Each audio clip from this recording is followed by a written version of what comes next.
मुंबई की पूर्व मेयर किशोरी पेडनेकर के घर में करोड़ों रुपए का खजाने को लेकर अभी अभी एक बहुत ही बड़ी और हैरान कर देने वाली न्यूज़ सामने आ रही है। सबसे बड़ी बात, कुछ सबूत भी मिले हैं जिसकी वजह से महाराष्ट्र में पूरी तरह से सियासत जो है वो गर्मा चुकी है। आप सबको पता ही होगा कि किशोरी पेडनेकर जो कि मुंबई की मेयर रह चुकी हैं और साथ में ही इनके ऊपर पिछले कुछ दिनों से लगातार सारे फ्लैट्स में कुछ घोटाले करने के आरोप लगाए गए हैं और इनको जो है अभी कुछ दिनों पहले ही पुलिस के द्वारा पूछताछ के लिए भी बुलाया गया था, दादर पुलिस के द्वारा। और ये पुलिस स्टेशन में जाकर इन्होंने अपना स्टेटमेंट भी दर्ज कराया था और साथ में ही अपने बचाव में कुछ डॉक्यूमेंट भी प्रस्तुत किए थे। लेकिन इन्हीं सब चीज़ों के बीच में एक नेता के द्वारा एक बहुत ही बड़ा और हैरान कर देने वाला खुलासा किया गया है, जिसकी वजह से महाराष्ट्र में पूरी तरह से बवाल मच गया है। आखिरकार क्या खुलासा किया गया है उसके बारे में मैं आपको आगे वीडियो में बताता हूँ, लेकिन उसके साथ में ही बोलना चाहूँगा कि अगर वीडियो पसंद आए तो लाइक किए बगैर मत जाइएगा।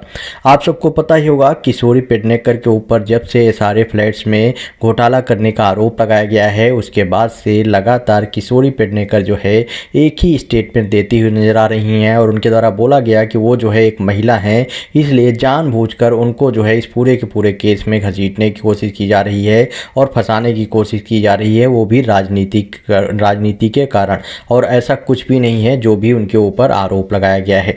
लेकिन इन्हीं सब चीज़ों के बीच में मनसे नेता संदीप देशपांडे ने किशोरी पेडनेकर को लेकर एक बड़ा खुलासा किया है और उनके ऊपर गंभीर आरोप लगाया है। लेकिन उससे पहले कि संदीप देशपांडे ने किशोरी पेडनेकर को लेकर वो जवाब दिया जो कि किशोरी पेडनेकर पिछले कुछ दिनों से लगातार पब्लिक में बोल रही हैं, जहां पर उनके द्वारा सहानुभूति गेन करने की कोशिश की जा रही है कि वो एक महिला हैं, इसलिए उनके खिलाफ में कार्रवाई की जा रही है, जिसको लेकर सीधे सुनते हुए बोला कि किशोरी पेडनेकर आज कह रही हैं कि वो एक महिला हैं, लेकिन क्या आपको उस टाइम याद नहीं था कि आप एक महिला हैं जब आप करोड़ों रुपए पैसे खा रही थी और पैसे खा कर अपने करोड़ों रुपए जो है अपने घर को खजाने का जो घर का खजाना है उसको भर रही थी? तो क्या उस टाइम आपको इस बात का याद नहीं आया कि आप एक महिला हैं? और आज जो है आप बोल रहे हो कि आप एक महिला हो, इसलिए आपके खिलाफ में कार्रवाई की जा रही है। आपको बता दूं कि इसलिए किशोरी पेडनेकर को सहानुभूति की राजनीति नहीं करनी चाहिए। उनके खिलाफ में जो आरोप लग रहे हैं उसमें प्रॉपर इन्वेस्टिगेशन जो हो रही है उसमें उनको जो है प्रॉपर ऑफिसर को सपोर्ट करना चाहिए। संदीप देशपांडे के द्वारा सीधा किशोरी पेडनेकर को बोला गया कि वो इस टाइम ये बात भूल जाएं कि वो महिला हैं या पुरुष हैं। जब उन्होंने पैसे खाए तब उनको इस बात का याद नहीं था, तो अभी भी उनको इस बात का याद नहीं आना चाहिए। यही नहीं, आपको बता दूं कि संदीप देशपांडे जो कि मनसे के एक नेता हैं, इनके द्वारा सीधा किशोरी पेडनेकर के ऊपर कई गंभीर आरोप लगाए गए। संदीप देशपांडे ने यादव नगर, चिमदास, विठल दास, पत्रा चाल, शंकर नगर, नारापात मार्ग स्थित स्लम पूर्ण विकास परियोजना में वित्तीय धोखाधड़ी का आरोप लगाया है। उनके द्वारा बोला गया कि यहां प्लाट नंबर 195 पर केवल 63 झोपड़ियाँ थी, 63 झोपड़ियाँ थी। उसके बाद उसमें जो है औपनिवेशक अधिकारी और शिवसेना के पदाधिकारी बेलकर जो इस योजना के मुख्य प्रमोटर थे वो जो है यहाँ पर आए और उन्होंने जो है आकर राजनीतिक नेताओं ने यहाँ पर जो कि इसके बड़े प्रमोटर थे, उन्होंने राजनीतिक नेताओं के साथ कुछ अन्य राजनीतिक नेताओं ने इस 63 झोपड़ियों के स्थान पर 221 झोपड़ियों का पंजीकरण कराया। उसके बाद विस्तारित झोपड़ियों को बेचकर पैसा वसूल किया गया। इसमें एक झुग्गी बस्ती का नाम औपनिवेशक अधिकारी चंदू चौहान के नाम पर रखा गया, जो कि एक एसआरए घोटाले में केस में गिरफ्तार हुए हैं और उनसे जो है लगातार पूछताछ भी चल रही है। उन्होंने झूठा हलफनामा भी दाखिल किया है। इसके साथ ही दादर में एक बड़े होटल के मालिक के नाम पर एक झुग्गी भी दर्ज है। अन्य जगहों पर भी वित्तीय धोखाधड़ी की गई है। संदीप देशपांडे ने सीधे किशोरी पेडनेकर के ऊपर आरोप लगाते हुए बोला, किशोरी पेडनेकर को सीधे उन्होंने बोला कि सहानुभूति का गेम छोड़ दीजिए और आपके खिलाफ में जल्द ही कार्रवाई की जाएगी।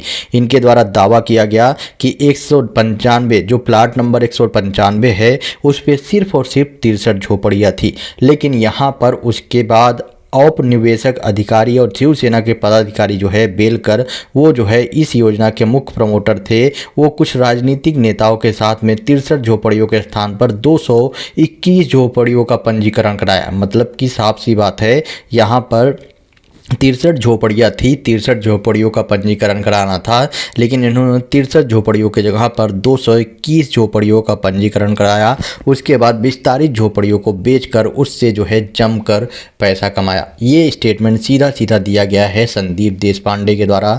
संदीप देशपांडे जो है वो मनसे के एक बड़े नेता हैं और आपको बता दूं कि राज ठाकरे जो कि इसके अध्यक्ष हैं, उनके द्वारा भी लगातार किशोरी पेडनेकर से लेकर हर किसी के ऊपर निशाना साधा ही जाता है। और अब जो है यहाँ पर संदीप देशपांडे ने मीडिया से बात करते हुए सीधे सीधे किशोरी पेडनेकर के ऊपर सवाल उठाया और इनके ऊपर ये भी बोला कि इन्होंने करोड़ों रुपए जब खाए तो उस टाइम उनको याद नहीं रहा और अब जो है ये जो है सहानुभूति का गेम खेल रही हैं। आपको जानकारी के लिए बता दूं कि किशोरी पेडनेकर ऐसा नहीं है कि उनके ऊपर सीधे सीधे पहली बार आरोप लग रहा है। इससे पहले बीजेपी नेता किरीट सोमैया ने भी इसी मामले को लेकर इनके खिलाफ में कई बड़े स्टेटमेंट दिए हैं और इनके खिलाफ में सबूत भी, कुछ डॉक्यूमेंट भी प्रस्तुत किए हैं, जहां पर किशोरी पेडनेकर बुरी तरीके से फंसती हुई नजर आ रही हैं। बाय द वे इस केस की छानबीन जो है अभी दादर पुलिस के द्वारा की जा रही है और दादर पुलिस ने कुछ टाइम पहले ही किशोरी पेडनेकर को पूछताछ के लिए बुलाया था और उनका स्टेटमेंट भी दर्ज किया था। किशोरी पेडनेकर ने उस टाइम जब उनको पहली बार 15 मिनट के लिए पूछताछ के लिए बुलाया गया था तो उस टाइम किशोरी पेडनेकर से पूछताछ में पुलिस के ऑफिसर के द्वारा बोला गया था कि उनसे पूछताछ में कई बड़े खुलासे हुए हैं, लेकिन हम जो है उस पूरे के पूरे मामले को लेकर फिर से उनसे पूछताछ करना चाहते हैं, इसीलिए हमने जो है उनको समन जारी किया है। लेकिन सब फर्स्ट टाइम जब दादर पुलिस के द्वारा उनको समन जारी किया गया तो किशोरी पेडनेकर ने उसका रिप्लाई नहीं दिया और उनके द्वारा दावा किया गया कि वो किसी भी हालत में पुलिस के सामने जाकर अपना स्टेटमेंट अब दर्ज नहीं कराएंगी क्योंकि वो जो है इस पूरे के पूरे केस में निर्दोष हैं। लेकिन उसके बावजूद भी जब पुलिस के द्वारा इनके खिलाफ में सख्ती बरती गई और दूसरी बार समन जारी करते हुए बोला गया कि आप अपना स्टेटमेंट दर्ज कराओ नहीं तो आपके खिलाफ में लीगल कार्रवाई की जाएगी, तो मजबूरनवश यहाँ पर किशोरी पेडनेकर को दूसरी बार पुलिस के सामने जाना पड़ा। पुलिस के सामने जाकर उन्होंने अपना स्टेटमेंट भी दर्ज कराया और साथ में ही उनके द्वारा ये भी दावा किया गया कि पुलिस के सामने जब वो पहुंची तो उन्होंने अपने बचाव में जो है कुछ डॉक्यूमेंट, जो कि पुलिस के द्वारा उनको टाइम दिया गया था, बोला गया था कि अगर आप अपने बचाव में कुछ डॉक्यूमेंट प्रस्तुत करना चाहते हो तो अपना डॉक्यूमेंट जो है प्रस्तुत कर सकते हो, जिसको लेकर किशोरी पेडनेकर वहां पर पहुंची थी और उन्होंने अपने बचाव में भी जो भी डॉक्यूमेंट थे उनके पास में वो उन्होंने पुलिस को सबमिट किया और उसके बाद उन्होंने अपना स्टेटमेंट दर्ज होने के बाद वहाँ से निकल गई।